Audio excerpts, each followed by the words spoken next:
Gua akan membahas 4 cara kalian itu pasti jadi kaya. Jadi lu tinggal buang semua financial advisor lu ke samping ya. Lu dengerin yang gua aja. Karena mereka belum kaya. Dan gua akan ajarin lu gimana caranya jadi kaya. Pertama ini paling sederhana menurut gua. Gua tuh gak suka membol bla bla bla. Gua akan kasih yang praktek aja. Kalian bisa lakuin secara praktek. Yang satu itu adalah mainin game pembesaran ya income.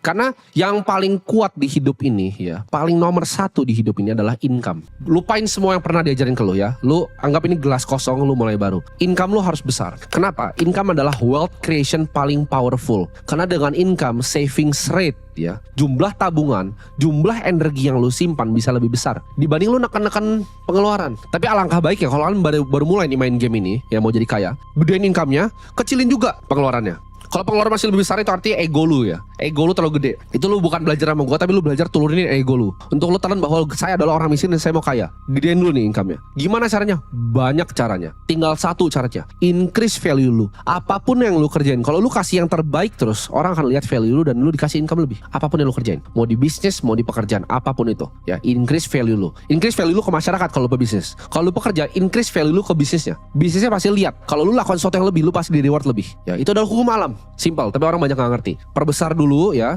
Karena ini unlimited nih. Lu bisa 10 juta, bisa 20, bisa 1 miliar, bisa 10 miliar. Ada gak yang 100 miliar sebulan? Ada. Ya gue tahu orang yang bikin 100 miliar sebulan income-nya. Nah jadi ini bisa digedein sampai unlimited. Pengeluarannya tekan dulu ya. Kalau bisa 2 juta, 2 juta, 3 juta, 3 juta. Sisanya simpan. Itu aturan pertama dari permainan energi. Yaitu lu harus bisa untuk menyimpan energi. Karena uang itu adalah energi ya. Uang sama dengan energi, kita harus belajar untuk menyimpan energi ya. Bikin energi. Nah caranya gimana? Biar gak tergerus nih. Satu, ini masih masuk poin ke satu ya. Jadi misalnya 1A gitu ya. Karena ini video tanpa skrip ini dari otak gua. 1A itu adalah ini. Hindari segala macam hutang. Apapun tuh hindarin. Mau keluarga lu ajarin KPR, lu buang jauh-jauh. Semua ajaran financial advisor tentang hutang itu salah. Hidup itu nggak boleh berhutang. Kenapa? Karena hutang itu ambil kekuatan paling kuat kalian, yaitu tadi savings rate. Karena itu bisa dipakai untuk bikin yang nanti kedua dan ketiga dan keempat. Mulai dari fondasi pertama. Ini nggak boleh di skip. Aturan ini nggak boleh di skip. Karena kita step by step ya. Satu itu tadi, conserve energinya, simpan energinya ya. Mau keluarga kalian bilang ini biarin ya. Lu miskin dan gue gak mau dengerin, gituin aja. Gak apa-apa kalian dikatain, biarin ya. Karena itu yang gue lakukan. Pas gue udah punya duit sedikit, kenapa gak beli ini, kenapa gak beli nggak nggak mau beli emas, nggak. Karena gue tahu cara mainin gamenya dan gue udah punya game plan-nya dan udah rapi. Dan ini gue share nih game plan yang gue punya dulu ke kalian. Kalian build dulu tuh. Jangan punya hutang, jangan pernah ngambil KPR, jangan pernah ambil KKB.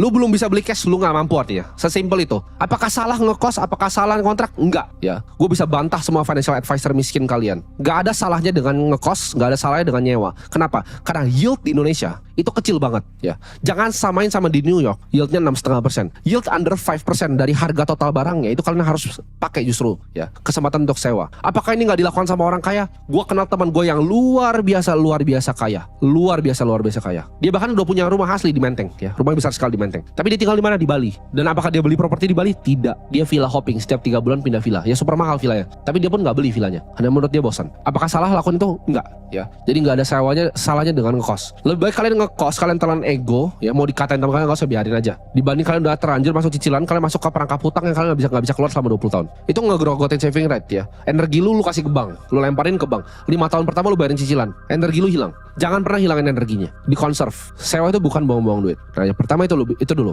Itu udah kuat, udah pakem ya, lu udah save uangnya. Next step ya. Next step ada bikin fondasi. Nah fondasi itu bukan rumah anjing. Banyak yang salah nih. Begitu lu ntar lu di layoff, lu gak bisa bayar cicilan, rumahnya diambil. Itu bukan fondasi. Itu rumahnya milik bank. Lu perlu pilih negosiasinya sama orang atau negosiasinya sama bank. Nah lu kira KPR itu rumah lu, baca lagi kontrak lu, baca yang detail kontraknya seperti apa. Kalau lu gak bayar, apa yang dia ambil? Dia ambil sama bank, dilelang ya. Teman-teman gua kerjanya ngambilin barang-barang lelang itu, terus kita jualin lagi ke orang. Kalian jangan mau dibodoh-bodohin sama sistem ini. Ditanemin dari kecil bahwa harus punya rumah. Kata siapa? Fondasi itu bukan rumah. Fondasi itu adalah energi, balik lagi.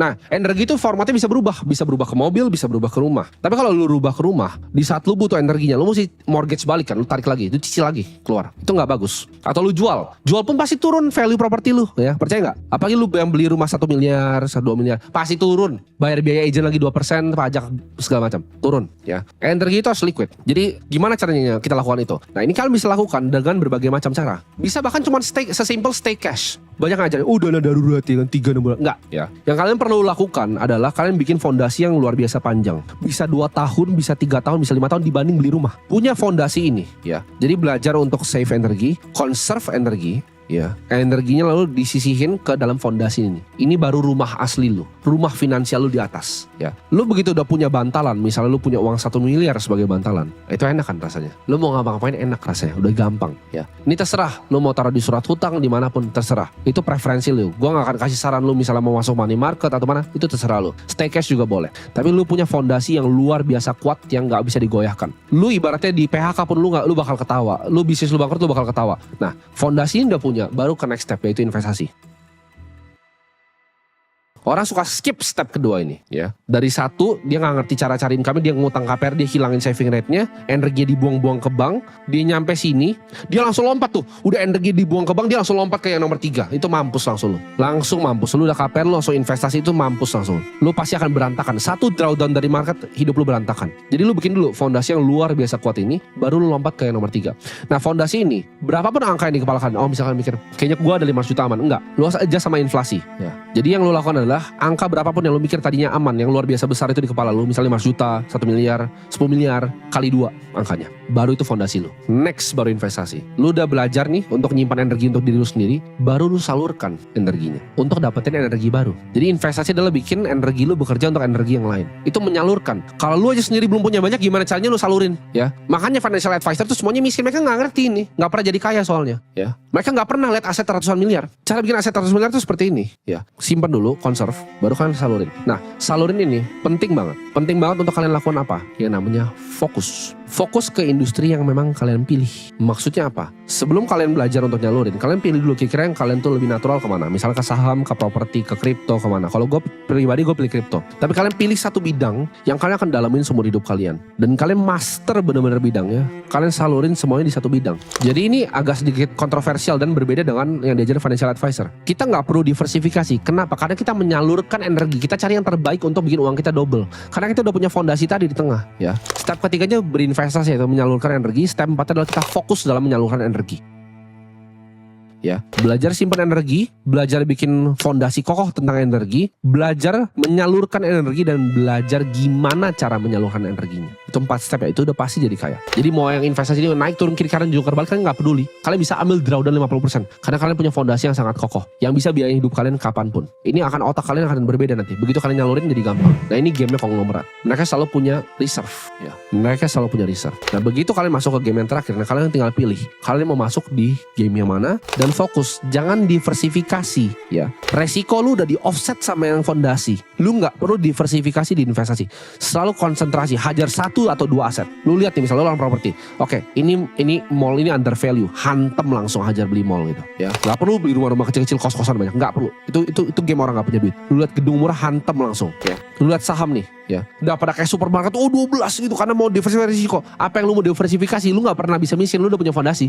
Nggak perlu. Nyalurin itu hajar aja 1. Oke, lu lihat nih, potensi misalnya market syariah di Indonesia akan besar gitu. Bank syariah nggak ada yang besar di Indonesia, hajar langsung tembak 1 gitu. Oh, kripto nih, daripada gue pusing-pusing cari-cari, ada Bitcoin 1 yang naiknya ke mulai hajar 1 gitu. Itu baru ntar eksponensial duit kalian. Fondasi tetap aman, lu makan dari bunga setiap bulan, lalu ini terbang, udah, itu lu jadi triliuner, jadi kaya, ratusan miliar, triliuner. Jaminan itu. Simpel kan stepnya, nggak perlu ribet-ribet. 1 itu adalah conserve energi, 2 build fondasi energi, 3 belajar salurin energi, 4 fokus dalam salurin energi.